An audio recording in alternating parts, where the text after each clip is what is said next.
Hey, welcome to another episode of How I Used Feng Shui to ... Is this a podcast? This is now like episode 5, so this is definitely becoming a thing. This is more of a podcast style, not so much visual, where I have so many Feng Shui client wins, Feng Shui wins, personal wins that come from using Feng Shui, adjusting Feng Shui, and then like I said, my clients also have wins. And it was getting to the point, I'm a one-man band over here where I can't keep up. I can't keep up with like the before and afters and sometimes people are very private. So recently, we're just going to get straight into it.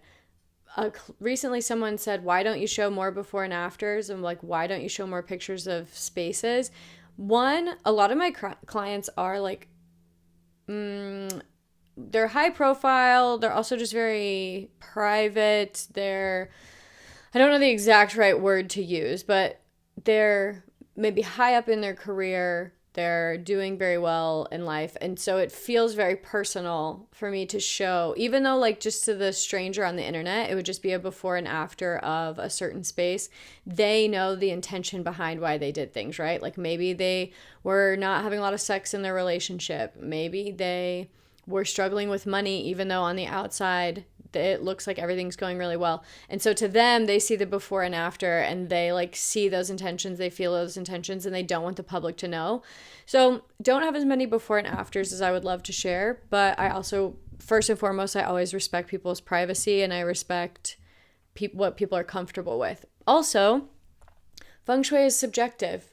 Feng Shui, but also beauty is subjective. So there's no point in me showing a mid-century modern house and a minimalist house and a modern maximalist house.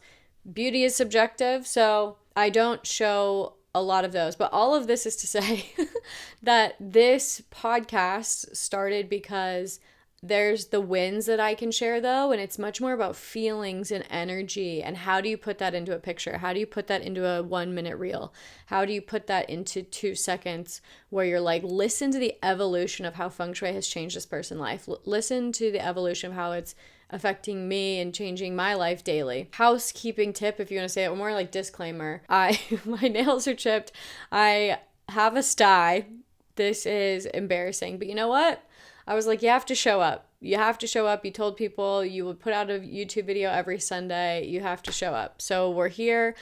So that's what the glasses are, and I apologize for a little bit of the glare, but this is showing up imperfectly. And if you ever have a day where you decide to start a YouTube channel or decide to show up on the internet, there's no excuses, because you're like, Jeanette can show up with a giant lump on her eye. It's so gross and embarrassing to say out loud. It's really keeping me humble. You have the glasses, you have the ring light lens. This is me getting over my imperfections and seeing that everything's going to be okay, even though everything's not perfect, right? Sometimes we just have to throw ourselves into it. I just got a YouTube comment yesterday that this person, I don't remember, male or female, I guess it doesn't matter. They commented like, this woman rambles a lot, just get to the point. So joke, like speaking of being kept humble. So hopefully they don't listen to this, because this isn't me rambling. I have an itinerary, but this is certainly a conversation where you and I get to catch up together. And I'm excited to do that with you today. I think the last one, so far they've been about like every 3 months. So, oh my gosh, like so much happens in 30 days that every 30 days I'm just like, whoa, we have leveled up. Whoa, we have leveled up. Whoa, next level. And that's such a great feeling. That's just one of the beautiful things that comes with Feng Shui. I guess if you don't enjoy change, that can sound intimidating or that can sound like not nice. But if life is always working out for you and things are always working out in your favor, then change is only good. It only goes on the up and up. But that does bring me to the second topic in our itinerary of sometimes there's a little bit of a shakeup that is very uncomfy before the true ease and flow of Feng Shui comes in. So to get to the itinerary first, we're going to talk about no renovations or renovations in a no renovation zone. Believe it was in like October or November when I was telling you guys that I was redoing my kitchen floor. And I was doing it in a no renovation zone. So we're going to talk about what happened. I was like, I'll be the guinea pig. Like everything, it's 80% bad to do what I did to break the rule. And I said, I'll be the guinea pig. And I've got feedback for how that panned out. Was it good? Was it bad? I don't know. And then second is what I was talking about, this mindset needed for the Feng Shui process. And honestly, this, even if you're not an avid Feng Shuier, this is a good mindset to have in life. This is how to work with energy and some symbology, some energetic symbols and all that. So the second is great. And then third, which I'm actually just going to plug now. We're going to move this to the top. Third is, speaking of being behind on like telling you guys about things, one, I really recommend you go to Instagram and follow me over there. I've been taking it's not really a marketing course or class, but I've just been working with somebody to help me with marketing, because to the YouTube commenter's point of view, I don't see it as rambling. I see it as being very passionate about Feng Shui, being very passionate about, I was going to say YouTube, being very passionate about just helping people. And so it's like, I want to share it all. I want to teach it all. When it comes to an online business, this is me still figuring out growing pains. Like you guys know, I'm a one-man band. I don't have a marketing background. I don't have a social media background. I don't have any of that. And so sometimes like the information is a bit, I wouldn't say inconsistent, but there could be a better flow to where it compounds nicer. So I'm working with a marketer to help me like compound information so that it's more grouped together naturally, so that when you guys come across the page, you're like, I see how this leads to this, leads to this. And maybe that's just like the behind the scenes. Maybe that's just behind the scenes, what we feel and what we notice. Maybe you guys like don't pick up on it at all. But what I will say is go ahead and follow on Instagram. I really encourage it, because there's been a lot of good stuff coming out there. It's really hard to give YouTube 100% and Instagram 100%. It's two very different types of content. And very different kinds of like what information people want, right? This is more that long form, that relationship. So it's very interesting doing both. Most people say don't do both, go all in on one, but I've been baby stepping one, baby stepping the other. So here we are in the middle, juggling both as I do. But I really recommend following Instagram, because there's a lot of great tips coming out over there, a lot of great information and introspective questions to help you look at your space and assess your space and work with your space. So check it out. 2, Feng Shui Your Office for Focus and Motivation. That is a mini course that came out in, I don't even know what month we're in, to be honest. I think it came out in April. So if you haven't heard of it, I don't think I've told YouTube about it. Maybe I did mention it in a monthly Feng Shui forecast as we were going through that. But Feng Shui for Focus and Motivation in your office or workspace, such a potent mini course. If you sit in your office and you struggle with focus, struggle with motivation, struggle with just feeling like you even want to be in there, you might be upset with life a little bit that you're not making more money, that you're not getting the promotion, but deep down you also know that you're not really showing up for work and you're not enthused. It's not like fun or enjoyable to be in your office. So why would you work more? Why would you be more creative? Why would you spend more time there if you don't enjoy being in the space? And how can you use Feng Shui to improve that focus and motivation? Super potent mini course. I love it. I'm really proud of it. I think it's so great. Obviously I put it out there, but I really love it and really recommend it. So I guess that's why I created it, right? Go ahead and check that out. Okay, let's get into the first one. Renovations in a no renovation zone and what happened to me.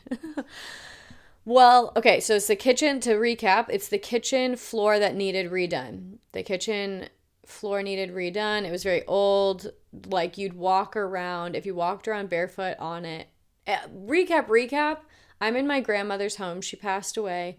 I moved from Dallas to Cleveland to help my mom out, watch over the home, figure out what we're going to do with it, and bring it up to speed. Because when you've lived in a home for 45 years like my grandma did, and she was 92, crushing it, living alone in this huge house, I don't know how she did it. There's so many steps. she of course got behind a little bit on and just didn't care, right? Like to a certain point you get your house to where you wanted to get to and you just let it go. So things like the kitchen floor, you'd walk around barefoot and it's this old linoleum tile and the tiles would like stick to your feet. And I was like, this is like enemy number one. We have got to figure this out sooner than later. So first it was the backyard fence because that's bad feng shui. Macro, you want your landscaping to be good. Landscaping was crazy and a mess and jumbled and all that like clutter and of trees and plants and foliage and just viney everything, and that will translate into your brain. That will manifest into confusion, opportunities not really knowing how to get to you. So you want it like nice, clean, like organized. It can have an organicness to it, but there's a difference between just like weeds and things running amok, right? So that was first, and we got the fence. Second was kitchen appliances, and third was this kitchen floor. This was a big priority because in 2024, so now, West is an absolute no renovation zone. No renovation zone for 2024. In 2023, it was like a minor no renovation. So there's one that's super bad. I say bad. It's super intense and you really don't, like, it causes money loss, it causes actual loss. You never really know what's going to happen, but basically you don't want to disturb it because it'll wreak havoc on your life. So I wasn't going to mess with that. I wasn't going to experiment with that. I had the no renovation zone, the energy that's like a little bit less. So you still don't want to if you can avoid it. But I knew what was coming in 2024 and I didn't want to wait 2 more years for this new floor. So I was like, we got to do it. It's the end of the year. That was good too. So there's a few things you look for if you absolutely have to do a no renovation zone. First, you look for your sun gate time, and a feng shui consultant can tell you your sun gate window. It's this window of time where all energy over your home is like protected and nice. Let's just put it simply like that. I had that window in December. It was also towards the end of the year. So I'm like, okay, if we miss this window, we're only upsetting the energy for like 2 months. So, better than like doing it in March, right? And upsetting the energy and then having to just live it out the whole year. But I really was trying to get in that Sungate window. We ended up not being able to do it. He came and started the project like a couple days after, but I just wasn't stressing out about it. It's fine. And again, just like giving myself up to the experiment of it. Then it was also Mercury retrograde, which is not the time to sign contracts and is not the time to start new projects that you don't want to come back to. An astrologer I love made a really good point that if you're going to create a course, you want to promote it over and over and over again, and it's something you want to come back to, then create the course or start the thing during Mercury retrograde, because every Mercury retrograde you'll be going back to it. Or not specifically every Mercury retrograde, but just in general, like you're happy to go back to it because you want to sell it or repeat that project. I don't want to repeat my kitchen floor, but the window is what it was, and the worst pain point was not being able to touch it in 2024. It's a non-negotiable for me. I will not mess with the energy that's now here now. Okay, so what happened? The floor went in great. So because of feng shui, like I am always, and my mentality, which we're going to get into after this segment, if you want to call it. I have done this a lot today. Hopefully nobody's actually watching. I'm doing these air quotes. Okay, the second topic is about the mindset and mentality to work with feng shui. Feng shui is always happening. So it's not like a right or wrong or it works or it doesn't work. It's just how do you make it more potent? So we're going to get into that. But my mindset plus aligned action plus perspective on life plus feng shui, I'm always attracting helpful people. I'm always attracting the best contractors, the best customer service people, just the most helpful, like high quality, good quality contractors. Which if you're in construction, if you're in any kind of sales, if you're in any kind of home renovation, anything if you have a home, or even if you're in an apartment and you have service people at your apartment, I always like would get the best guy when I was in an apartment. So the floor guy was great. He's amazing. Obviously, I also do my due diligence. Like I read reviews, I like vet them, but it doesn't take long. He was fantastic. We got this porcelain tile. I'll show a picture here. We got this porcelain tile flooring and it's just absolutely beautiful. And I specifically picked it because I don't want to redo the cabinets. So I think I don't know what people are doing when they flip a house, but they just like gut the whole thing, make it white, put in a marble countertop and like some modern shelving and call it a day. But where I live, I'm super lucky that it's like more about the character of the house. And so there is a little bit of like quirkiness. I absolutely love the cabinets she has. They've been with the house from the beginning or they went in the 70s. They're very unique. And I was like, how can we embrace this? One, it'll save me like $40,000 because I won't have to rip it all out. But also, they're good for that area and they fit well. She has a smaller kitchen. So it's just overall, it was like, how can we embrace the cabinets and eventually we'll paint and make it all nice. But these porcelain, I found the exact right. And then I also needed like round. So I needed round, I needed circular because I needed metal in the kitchen for the Feng Shui. And it just like, you could not have found a more perfect tile. What's always surprising or why I like Feng Shui is because it guides your design decisions. It makes it easier. So if you're really good at design, this just helps you create something that feels even better.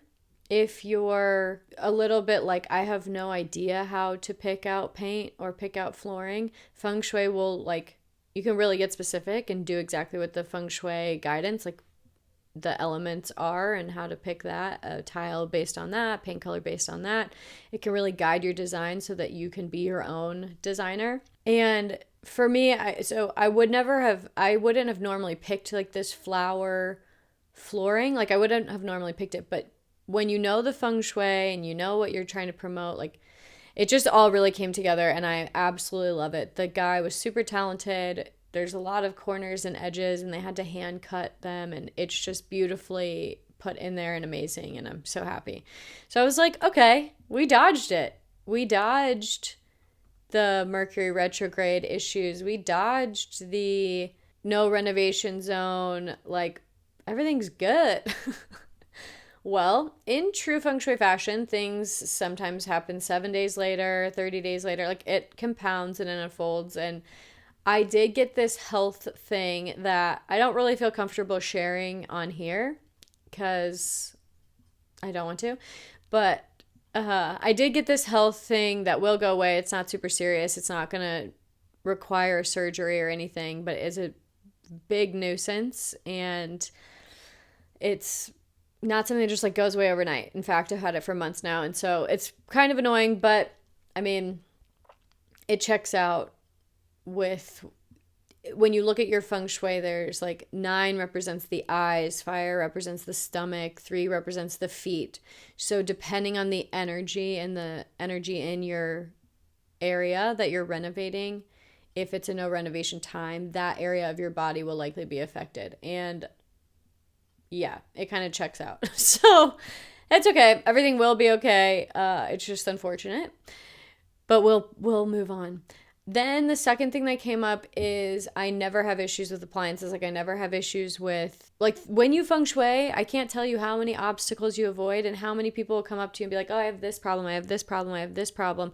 It's not that you'll never have problems because having problems is what gives us growth and what helps us evolve and learn and like everything is always happening for a reason. But you just have way less hiccups in life. You have way less obstacles in life. There's just way less problems. So these people who are like, oh, this is broken, or this happened to me, this fell down. Like that just doesn't happen. When you have this mindset, you're taking the aligned action and you use Feng Shui, it just doesn't happen. That said, I equate so my freezer, we got a fridge and the freezer like temperature gauge broke. And then the ice like freezes over and you had to have a guy. I mean, it wasn't great, but it wasn't like a $5,000 repair. I didn't have to get a new fridge, a couple $100, which we don't love because that can go to so many other things. But the temperature gauge like broke. I guess it's actually pretty common for this type of refrigerator. Again, normally I'd be the lucky one where it didn't happen to and it didn't apply to me, but I equate like this is that Mercury retrograde, right? Like going back to fix something, going back to check on something, going back to the install. So, all in all, I wouldn't do I'm going to avoid no renovation zones as much as possible. Definitely going to avoid it. The kitchen floor had to happen because of what is there in 2024. So, anyway, and now we know, and now we learn, and now I can really confidently. I had a client a couple months ago where she was like, I'm redoing my floors in my kitchen, and she had a no renovation zone for the year. And I was like, do not do it. I was like, and I know her health history. I know her health history because she's been a client for a while. I was like, don't do it. Wait. I need you to wait till April. I think she wanted to do it in March. And I said, this isn't bad. We're waiting till your Sungate window. Don't do it. And she didn't. And she actually said it worked out way better than she could have imagined because she did wait. And by waiting, she got better contractors. And by waiting, she had sorted some other things out. So anyway, don't recommend the no renovation zone. Now we know what happens. Let's not do it. All right, let's get into the next segment here. So first we talked about Feng Shui for focus and motivation in your office and workspace. Great mini course. People are loving it. I'll put a link in the description of this video so you can look into it. Second, renovations in a no renovation zone. We heard how that passed out. And third, I want to talk about looking out for signs, mindset, how things unfold after you Feng Shui, how sometimes things get worse before they get better. I don't really have a one word to sum this up. So recently I went on a family vacation. My sister and my mom went to their college reunion. I babysat and it was fun. It was nice to catch up with everybody. It was a good time. And then while we were out there, we found out a close family member passed away and they were not far away. We were already coincidentally, which, oh my gosh, I'm not doing the air quotes anymore. Sorry. Coincidentally, which is I don't believe in coincidences. If you've been following me long enough, everything happens for a reason. You're always in the right place at the right time and everything means something. So coincidence, no coincidence, who knows? We're already over there. We go to the funeral. And what's interesting is that my astrology is really great for dating this year. And I told myself in the summer, I'm going all in. I'm going to prioritize it and care about it because I just don't really. I love my life. Things are going really well. The difference is I don't want to wake up at like 50 and be like, you could have put in the time. So when the astrology is really good, I don't ignore it, right? You can look at this too. I give Bazi readings. We look at your Feng Shui as well. And we look at what's going on in the energy and the timing of life and what should I prioritize this year? Because sometimes we think, let's think about like home renovations. Like my mom, she's like, the blinds are ugly. We have to fix the blinds. And I'm like, no, that is not the priority. Like what is actually best for the energy? What's like on this hierarchy? So same thing applies to the astrology and timing of your life. If you're really feeling like working out and that's your priority, great. But the astrology might also encourage something else. For me, that's actually the exact scenario. My Feng Shui is great for health and friendships and relationships. I knew that I wanted to work on marketing this year, but when the astrology and Feng Shui so strongly show that relationships and dating and health is so big, I prioritize that just a little bit more. So, okay, I'm on this road trip, plenty of time for an audiobook. I listened to Logan Urie's book, How to Not Die Alone, which it was so good because I've also listened to Matthew Hussey's and I just don't think I'm his demographic. I'm not really drawn to him, but I had heard an interview and was like, oh, the book sounds good. So side note, book recs. I resonate more with Logan Urie's. It's more like scientific, it's more stats, it's more strategy, and Matthews is a lot more about feelings. I don't know what that says about me, but anyway, I listened to the book, How to Not Die Alone, on this road trip, and it was confirmed, like, yes, don't put this off. You don't want to wake up at 50 not having ever put in the work and not taking advantage of all the great astrology and timing that you have going on in your life. Then I go and I see the close family member that passed away. has left now a widow. They were married for like 50 years. And it was very, I don't know the word. It was just very nice and also eye opening. So many people are dating for, and it's hard not to, right? You date for the attractive person, the trophy husband, the trophy wife. Like, you just want to be really impressed by them and like, oh, they have all these things. But when you get to be 80, 90, you don't have hair anymore. You, like, somebody might have some kind of cancer, like bladder cancer, where they had to take out their bladder. Somebody has to wear a wig. Like, somebody has to, it just like was nice on the heart, that you're like, this is what marriage is. This is what a partnership is. Who cares about XYZ now? Like, this is 50 years we're talking that you're with this person. And that was nice. And it just solidified even more that, like, I want to make dating a priority. So then I'm driving back and I get back and I do what I say I'm going to do. And I go about dating and putting myself out there. And it's just so funny because it's like the day I end up going on a date. And I wake up that morning and my eye is 3 times the size of my other eye. Like, it was swollen shut. It was huge. It hurt so bad. It felt like I got hit with a baseball bat. I powered through. You're not supposed to wear makeup or contacts when you have one. But I was like, I'm going on this first date. Like, I have to wear makeup. So I did. And just the whole time I was in pain. I ended up like icing it, heating it. I didn't know what it was at the time. I just thought it was allergy eyes because it's common about this time that you get allergy eyes and your eyes get puffy. I just thought that's what it was, but I had never had pain with it like this. Oh, now we know. Anyway, I wear makeup anyway. I power through. Come home, rip all my makeup off, and it's just, ugh. We're on like day 7 now. But what's very interesting, weaving in this mindset, weaving in this Feng Shui your lifestyle, everything happens for a reason and everything has a symbolic meaning. I'm rarely sick. I don't ever get sick, like, ever. Things are working great. My body feels great.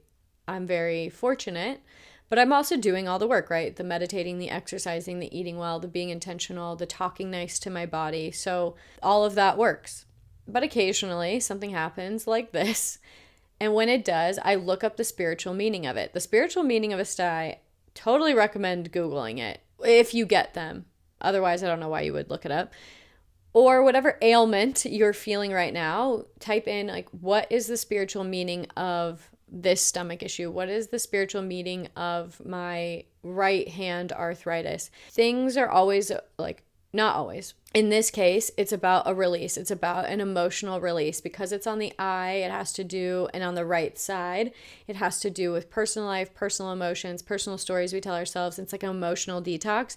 And it's just very interesting timing, right? That, like, for once in a long time, I'm intentionally putting myself out there. It's been like 7 years since I've gone out there. I've had relationships in between. They've come to me. But this is all just very symbolic, I think, of, wow, what are the chances of this timing, right? Which is also even more encouraging to look up the spiritual meaning. So whatever you have, look up the spiritual meaning of it. A client example. So that's mine.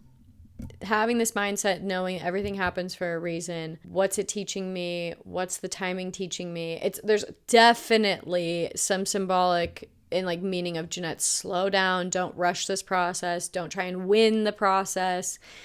Like, all of these personal things.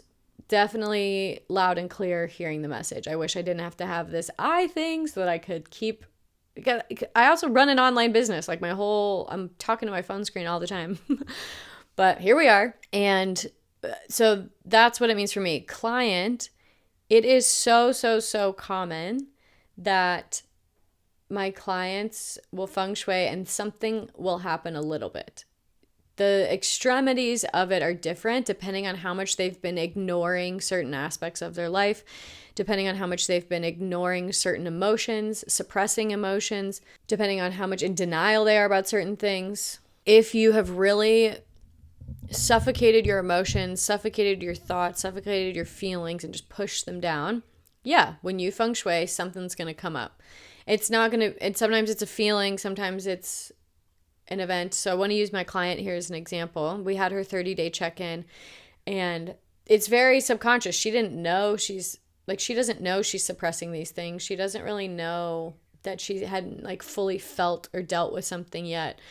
But we feng shui her house, and 30 days later, she tells me how like right after this like front yard pipe burst, but then it all worked out for the better. And I said, it's, better than being a $5,000 project. It was a $500 repair that probably you caught sooner than later, and it would have been much worse. Another thing, she had a knock at her door with some paperwork stuff, and she thought it was over. She thought the process was over.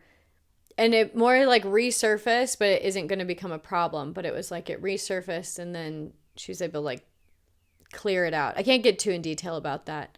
She went to go paint something and like cut her finger. But we then broke down all the lessons. Because now, so that all like, it just like all happened within 7 days. So she told me, she was like, I wasn't sure if this feng shui thing was a mistake because, oh my gosh, like so many bad things happen. But there's a couple things here. When we first met and did her intention setting section, I noticed that it was like, if a minor inconvenience came up, she would stop doing it. Or something that made it a little bit uncomfortable to do, she would stop doing it. So for example, going on walks, there was like this dog in the neighborhood, which, I mean, I don't feel comfortable walking with random dogs in the streets either. So read between the lines with me here a little bit.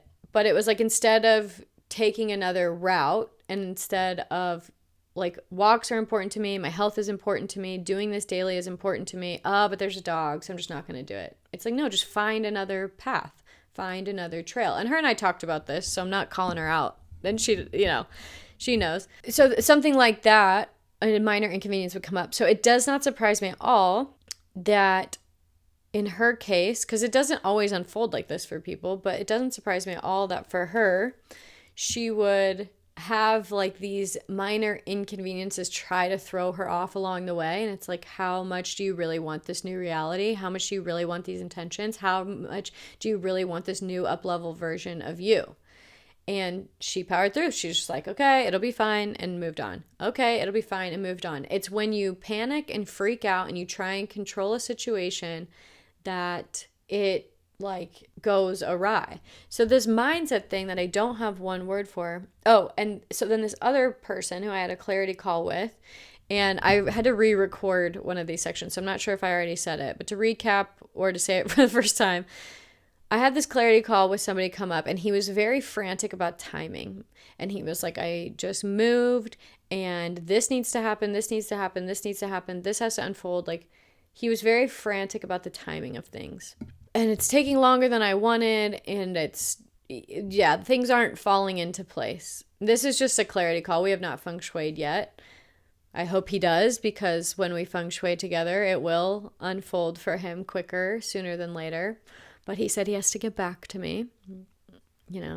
Such a silly... Like, guys, if you decide. Do you want a better future or not? Do you want to take control of your life and your space and your feelings or not? Like, what is there to decide? Anyway, I just was, in so many words, like, what's the rush? Like, what's the point? Like, why do you think that you know something better about divine timing? I get being impatient. I understand wanting to have something sooner than later.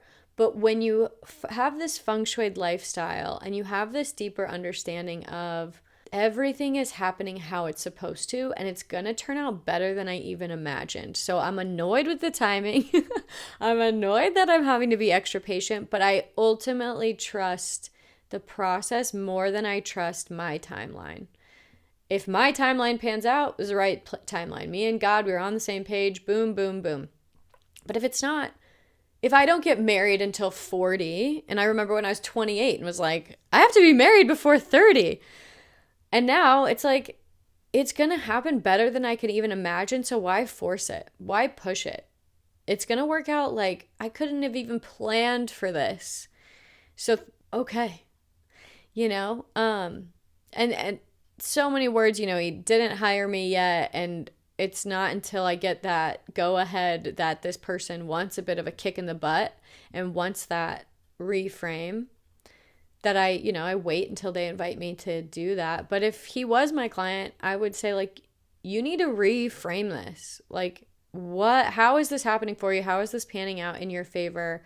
Why? And we would look at how all these other times that it didn't work out exactly according to plan, but it worked out better than you think. Then he started to share, like, well, and then I'm going to be traveling for a lot of time, and then I'm going to be doing this, and then I'm going to be doing this. And I was like, well, no wonder it hasn't panned out yet. Like, this is divine timing at work. No wonder you haven't gotten the thing, because you couldn't appreciate the thing yet. You have to do all these other things first. All of this is to say that between me declaring I'm going to start dating and this thing popping up, it's like, okay, Jeanette, be patient.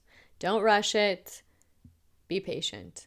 And my other client who set her intentions, made her declarations, and then there's like boom, boom, boom, some things that kind of got in the way. Don't, still eye on the prize, but be patient. It's all working out. And then this other client or future client, I have to have it all now. And I also, I might say, like, maybe Feng Shui is not the thing for you yet either, because it's not something you should use when you're super desperate. Now, I have, when I was like desperate in college for money or desperate out of school, I'm just like, oh my gosh, I have these car payments, I have these loan payments, like, I want more money, so you use it and you do it and you make the Feng Shui adjustments. But you guys know what I mean by, like, in general, overall with life, like, manifesting using energy.